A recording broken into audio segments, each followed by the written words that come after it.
All this woman did was use the restroom on the plane.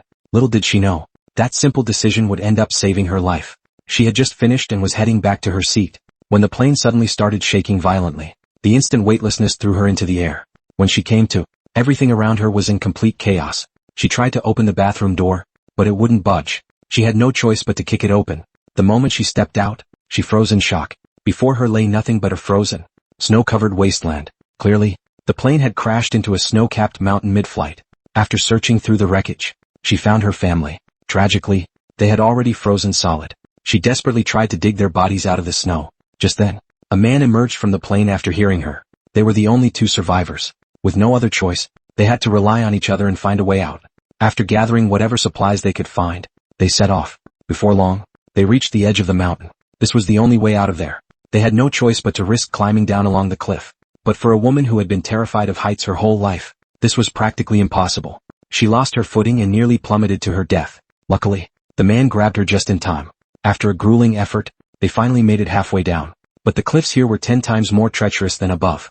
A sheer rock face blocked their path. Seeing this, they both couldn't help but shudder. There was no way around it, and turning back would be even more dangerous. Their only option now was to take a gamble. They would have to jump.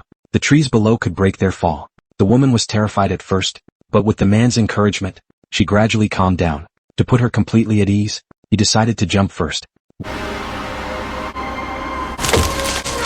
Watching him disappear, the woman broke into a cold sweat. She had no idea if he was dead or alive, but soon, she heard his voice from below. Knowing he was okay, she finally let out a sigh of relief. After mentally preparing herself, she gathered all her courage and jumped without hesitation. Thanks to the tree, they both made it down safely. Just a few scrapes and scratches. After resting for a while, they continued on. They crossed a vast, barren desert, then found themselves back in the snowy mountains. Along the way, the man stumbled upon a cave. Just as he was about to call the woman over to rest, he saw something terrifying. He immediately shouted for her to run. An avalanche was coming right at them. But by the time she realized what was happening, it was too late. The avalanche was simply too fast. In an instant, they were both swallowed by the snow. She had no idea how long she was out before she finally came to. Meanwhile, the man was frantically digging through the snow, trying to find the woman buried beneath it. But she was still in a daze, unable to make a single sound. Finally, after relentless effort, he managed to dig her out. She was in bad shape. They had to find a way to warm her up and raise her body temperature, or she would freeze to death. He quickly dragged her into the cave. Thankfully, it was much warmer inside. Hours later, she finally woke up. In that moment, she realized death wasn't as peaceful as she had imagined.